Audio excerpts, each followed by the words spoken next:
مساء السعادة. يلا بينا النهاردة نروح سيوة واقول لكم واحكي لكم عن تجربتي وعملت ايه هناك. قبل ما نروح سيوة اقول لكم شوية معلومات بسيطة كده عن سيوة. عدد سكانها حوالي 35 ألف نسمة، كلهم تقريبا بيشتغلوا بالزراعة أو السياحة، ومناخها قاري صحراوي. وسيوة هي مدينة وواحة مصرية تابعة لمحافظة مطروح. بتبعد عن البحر المتوسط حوالي تقريبا 300 كيلو. وأعلنت سيوة محمية طبيعية، ومساحتها 6800 كيلو متر. وانت رايح وانت جاي بتقف تقريبا 3 نقط تفتيش، دي نقطة منهم اللي هي بئر النص. ودي تقريبا أصعب نقطة تفتيش، بيكون فيها تفتيش جديد. طبعا دي الاستراحات بتبقى بسيطة وبتبقى يعني عامل حسابك لكده. عندهم عيد خاص بيهم، هو اسمه عيد الحصاد، ده بيكون في شهر أكتوبر من كل سنة. وسيوة واحدة من أهم المقاصد السياحية المهمة في مصر على مدار العام، عشان فيها تنوع من أنماط السياحة، يعني فيها سياحة علاجية وسياحة أثرية وسياحة ترفيهية وسفاري. عشان كده سيوة محط أنظار السياح في مختلف دول العالم. المسافة بين اسكندرية وبين سيوة حوالي تقريبا من 9 ل 12 ساعة حسب الطريق. طبعا الطريق بعد دخلة مطروح بيبقى طريق فردي، لكن واحنا على الطريق شفنا ان هما بيطبلوا الطريق، يعني قريب جدا يبقى في طريق رايح لوحده وطريق جاي لوحده لحد سيوة. وتم تصنيف سيوة من اكتر 9 اماكن عزلة على كوكب الارض. وسيوة بتستقبل سنويا حوالي من 30 ألف سايح ل40 ألف سايح سنويا، أجانب ومصريين وعرب. ومعظم سكان سيوة من البربر، وبيتكلموا لغة اسمها اللغة الأمازيغي، ودي لغة خاصة بيهم، هما بيتعلموا اللغة العربية بعد كده لما بيخشوا المدارس. طبعا الطريق طويل قوي، فحاول تكون عامل حسابك في لبس مريح تكون لابسه، كمان تكون عامل حسابك طبعا في أكل وكده طول الطريق. كده هنا أنا وصلت سيوة. كنا اتحركنا من اسكندرية الساعة 11 بالليل، ووصلنا سيوة الساعة 9 الصبح. طبعا اول ما توصل بتلاقي الدنيا هادية خالص، وتلاقي بيوت بسيطة جدا جدا، وهي دي الطابع اللي موجود في سيوة كلها. يعني ما فيش بيوت ولا في عمارات، هو اقصى حاجة دورين، وما فيش يعني بيوت زي ما احنا عارفين، يعني كل حاجة بسيطة وبدائية جدا جدا. طبيعة بيور في كل حاجة. دي طريقة المواصلات اللي هو التروسيكل اللي ماشي ده كده طريقة المواصلات اللي هناك، ما فيش هناك مواصلات، لكن ممكن تأجر هناك عجل وتلف بيه سيوة كلها. هي أصلا سيوة كلها صغيرة مش كبيرة.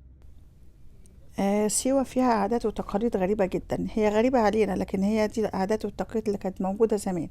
اللي هو مثلا من ناحية مثلا السيدات ما تلاقيش ولا ست في السوق نهائي، ولو شفت ست بالصدفة تلاقيها متغطية تماما، ما فيش اي ستات. ولو ست كان تقابل مثلا راجل في الشارع مثلا، بتقعد زي الخيمة كده في الارض لحد ما هو يعدي، وبعدين هي تقوم تكمل مشوارها. العادات دي موجودة لحد دلوقتي في سيوة. من الحاجات الحلوة بقى في سيوة عاداتهم في الفرح وفي الجواز، مفيش عندهم أي مغالاة نهائي، بس العريس بيجهز الشقة بتاعته أو المكان اللي هيجوز فيه حسب إمكانياته وخلاص، بس إن هو بياخد قلب النخلة ويروح لحماته يدولها هدية. هي دي العادة الوحيدة. طبعا هو بيديلها قلب النخلة، دي حاجة غالية جدا عندهم، لأن هم طبعا هناك أهم حاجة عندهم النخل. يعني العريس هناك مش مطالب لا بتجهيز ولا بذهب ولا بشبكة ولا بمهر ولا بفرح. حتى الفرح بيكون بسيط قدام البيت، بتجمع الشباب ويجيبوا حطب ويولعوا نار، ويفضل الفرح تقريبا من 5 أيام لحوالي أسبوع. أما بقى عن عاداتهم في العزا أو في الموت، فأنا أعرف إن هما العزا بتاعهم من 3 أيام لأسبوع، بس من 3 أيام لأسبوع إيه، بيباتوا في المقابر، ما بيسيبوش المقابر ولا بيروحوا بيوتهم لمدة من 3 ل5 أيام. وسيوة كلها فيها 11 قبيلة، كلها ال11 قبيلة دول منقسمين شرقيين وغربيين، وكلهم تقريبا عارفين بعض بالعائلات. هنا كده احنا قدام اكبر جامع في سيوة، ودي كده منطقة وسط البلد عندهم يعتبر، يعني بسيطة، مباني فيها بسيطة ومفيش اي مغالاة في اي حاجة. اهل سيوة اهل ناس طيبين جدا جدا. مفيش عندهم موضوع السرقة ده خالص، لو حطيت حاجة ورجعت التاني تلاقيها زي ما هي، مفيش عندهم. موضوع السرقة عندهم محتفظين لسه بالعادات والتقاليد بتاعت زمان الجميلة. بصوا هما بلدهم بيور وهما بيور في كل حاجة.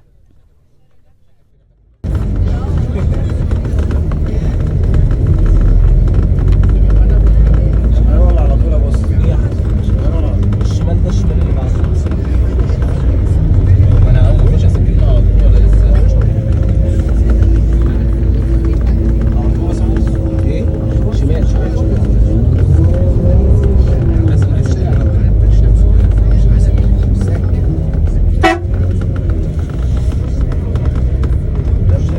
سيوة مشتهرة طبعا بالنخل، بالبلح، بالزيتون، بالجو ده. تعداد النخل اللي موجود في سيوة 1,450,000 نخلة.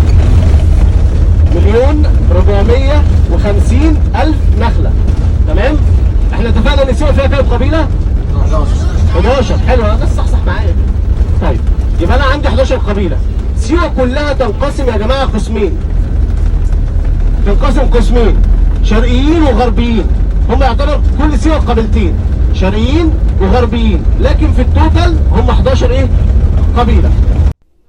هنا احنا كنا وصلنا وتم تسكيننا في الفندق وارتحنا لمدة ساعة. بعد كده ابتدينا الساعة 1 نتحرك في طريقنا لبحيرات الملح اللي موجودة في شرق سيوة بحوالي 30 كيلو. والطريق وانت ماشي مزارع النخل بتحسسك ان انت دخلت في عالم بدائي، عالم بيور مفهوش اي ايد تكنولوجيا لمسته. حتى الشبكات هناك، كل الشبكات التليفون تقريبا مش موجودة في اغلب المناطق في سيوة.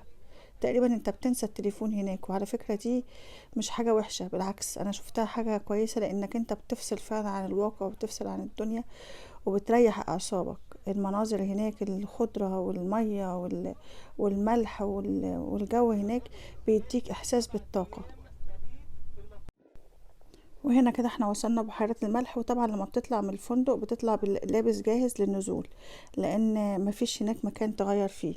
وبتعمل حسابك ان انت تاخد برضو معاك مية حلوة، بحيث ان انت تطلع من الملح تاخد تكبها على جسمك على طول. طبعا في تنبيهات بينبهوها علينا قبل ما ننزل البحر او البحيرة ديت. اولا طبعا المية ما تلمسش الوش نهائي، لان هتعمل التهابات. ما تلمسش الشعر نهائي. على فكرة هي بتنشف شوية الجسم بس بتدي طاقة فظيعة.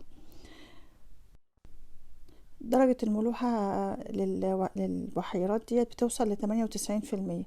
اي حد بينزل البحيرات مش بيعرف يعوم هيطفو تلقائي، حتى لو هو مش بيعرف يعوم نهائي. ممكن تنام على ظهرك ومش هتنزل نهائي ابدا. مهما حاولت ان انت تنزل مش هتعرف تنزل في البحيرة. طبعا البحيرات دي مفيش فيها اي كائنات عايشة، ومفيش فيها اي طحالب بتنمو عليها نهائي. مفيش اي مجال للحياة عليها، كلها ملح في ملح. وبحيرات الملح اللي في سيوة من أهم أماكن الاستشفاء من الأمراض الجلدية، وكمان بتخرج الطاقة السلبية من جسم الإنسان، وبتزيل التوتر وبتجدد النشاط. وسيوة فيها 4 بحيرات كبرى بالواحة، هي بحيرة أرجومي والزيتون والمراقي وشالي. دي ال4 بحيرات المهمة الموجودة في البحيرات المالحة. والبحيرات دي بتنتج ملايين من أطنان الملح الصخري طبعا، اللي بيتم تصديره لأوروبا بغرض استخدامه طبعا في صناعات كتير زي إذابة التلج من الطرق في البلاد الشديدة البرودة زي كندا وأمريكا. وفي منتجعات في منطقة البحيرات المالحة مبنية بطريقة معمارية محددة ملتزمة بالطراز البيئي اللي موجود أو بيسود كل سيوة، واللي بيتوافق مع الهوية المعمارية لمدينة سيوة. المباني دي مبنية من طين وممزوج بالملح. له اسم هناك اسمه كرشيف. لكن الأعمدة بتاعت المنتجعات دي بتبقى معمولة من النخيل، يعني كل حاجة طبيعية 100%. والمنتجعات دي زارها مشاهير من العالم كله، زي مثلا ملكة بلجيكا، وزي الأميرة تشارلز جه قعد 4 أيام في شهر العسل هنا في سيوة. فهي يعني أماكن مهمة سياحية جدا جدا جدا. زي ما احنا شايفين كده الكراكات عمالة تشيل الملح. في معلومة كده عايزة اقولها لكم، ان البحيرة نفسها او المكان اللي فيه المية اللي احنا بننزل فيه ده بيتقفل كل 4 سنين. يعني بيقعد في ال4 سنين يتكون ملح يتكون ملح يتكون ملح لحد ما يقفل خالص، يبقى مقفول كأنه زي ما التلج كده بيقفل البحر مثلا، فبتتقفل خالص. تيجي بقى الكراكات بتبقى لونها بني فوق، لونها غامق زي الالوان اللي هناك دي الغامقه. بتيجي بقى الكراكات دي تشيل اول طبقه زي كده مثلا، بصوا بتشيل اول طبقه وتلاقي بقى تحتها طبقه الملح الصخري، تبتدي تشيله وتبتدي تاخد كل الملح اللي اتكون، وبعدين نبتدي نستخدمها احنا كسياح يعني او كزوار، ان احنا ننزل فيها وناخد منها الطاقه زي كده، زي البحيره اللي قدامنا دي كده بتقفل كده او قفلت يعني عموما. بعد كده بتبتدي بقى الكراكات تاخد الملح وتبتدي تظهر فيها المية تاني. وطبعا ما تنسوش وانتوا ماشيين من البحيرات المالحة ان انتوا تاخدوا معاكم شوية ملح وانتوا ماشيين. هتلاقوا الملح عبارة عن كتل صخرية كده، ممكن تاخدوا كتل كبيرة كتل صغيرة زي ما تحبوا. ممكن تاخدوا الكتل الكبيرة دي تعملوها اباجورات او كده، او تتحط تدي في البيت طاقة ايجابية. طبعا هو مش بيدوب، هو بيفضل كده يعني، بس طبعا لو اتحط في مية بيدوب. احنا هنا كده خلصنا المياه المالحة. بصوا المنظر عامل ازاي، طول ما انت ماشي مش عايز الطريق ينتهي من كتر جمال الطبيعة. بصوا المية على الشمال وعلى اليمين. على فكرة سيوة دي موجودة في الصحراء، في صحراء الربع الخالي تقريبا يعني. فهي ايه جاب المية دي كلها؟ سبحان الله، خير كتير ومية كتير ومية بقى معدنية ومية كبريتية ومية عذبة ومية مالحة ومية سخنة ومية باردة. فعلا سبحان الله، طبيعة غريبة أول مرة أشوفها، ومش موجودة في مكان تاني خالص على سطح الكرة الأرضية غير في سيوة بس. لازم سيوة دي تستغل سياحيا، بس يا ريت ما تطلعش أي تطور، يعني تفضل زي ما هي كده. هي حلاوتها إن هي كده بيور، مفيهاش أي تكنولوجيا ولا أي حاجة. احنا كده هنا خلصنا المياه المالحة ورايحين كده بقى للمياه الكبريتية، وهنروح دلوقتي عين كليوباترا احكي لكم عنها شوية. هي عبارة عن دايرة من الحجارة على شكل بير، بيتم ملئه بمياه الينابيع السخنة الطبيعية بشكل تلقائي. اتسمت كليوباترا علشان بيقال ان كليوباترا بنفسها جت سبحت في المكان اثناء زيارتها لسيوة.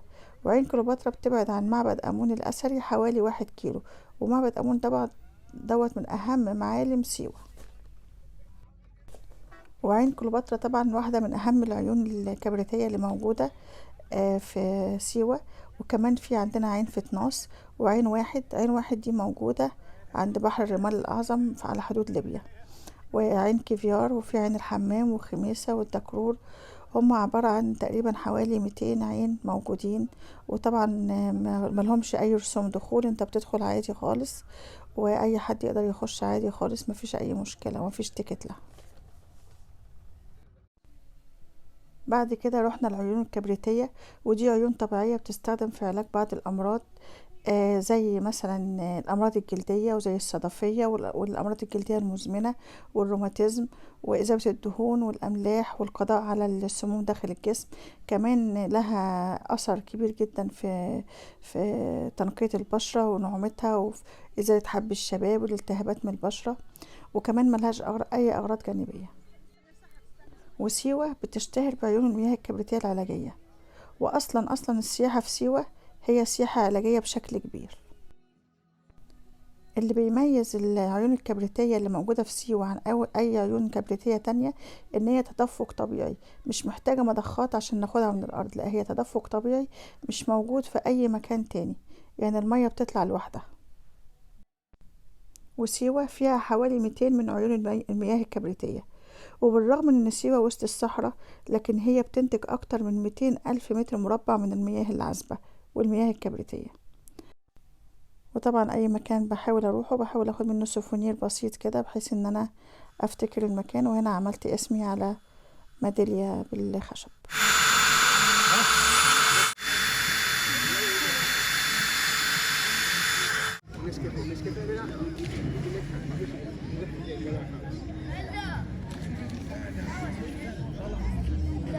وبعد ما خلصنا العيون الكبريتية كده احنا في طريقنا علشان نتعشى.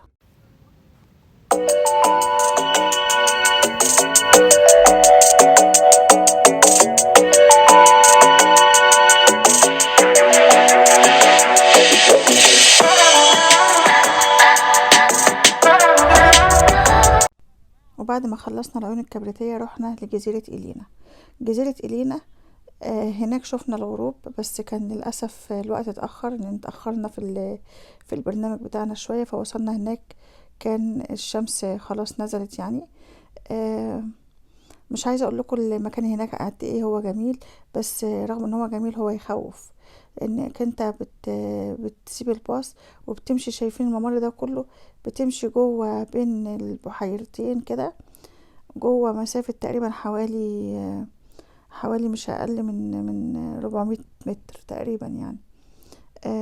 وانت ماشي بتلاقي في اماكن كأن المية مغطية المكان اللي انت ماشي فيه، فبالتالي بتبقى بتحاسب قوي وانت ماشي. واحنا ماشيين كنا طبعا منورين موبايلاتنا. المكان على قد ما هو جميل على قد ما هو مرعب، بس تحفة بيور، مفهوش اي حاجة من التكنولوجيا غير الكهرباء. العشاء كان على ضوء الشموع وعلى ضوء الحطب اللي كانوا مولعينه، النار كان فيه فاير. والعشاء هناك كان متجهز عبارة عن فراخ مردوم، والمردوم دي من أشهر الأكلات اللي موجودة في سيوة. عاملة زي كده زي المندي، بس معمولة على الفحم جوه الرملة، متعرفش يعني، بس هي طعمها كان حلو مش وحشة، عاملة كده زي الحاجات بتاعت هاني وخطاب. القعدات طبعا هناك قعدات بدوية، ولازم تاخد معاك اوف وانت رايح، علشان الناموس هناك حاجة صعبة قوي. وما تنساش طبعا وانت هناك تشرب شاي بالليمون عندهم، عشبة الليمون طبعا ده تحفة، او تشرب عصير الجوافة بالريحان، او عصير موز بالريحان. طبعا الجوافة بالريحان ده من اشهر المشروبات عندهم هناك، اي حاجة بالريحان هناك عندهم. وبعد العشاء رحنا الفندق، وده كده كان اول يوم في سيوة. اعمل لكم بارت 2 اليوم التاني في سيوة. تابعوني الجزء التاني. باي باي.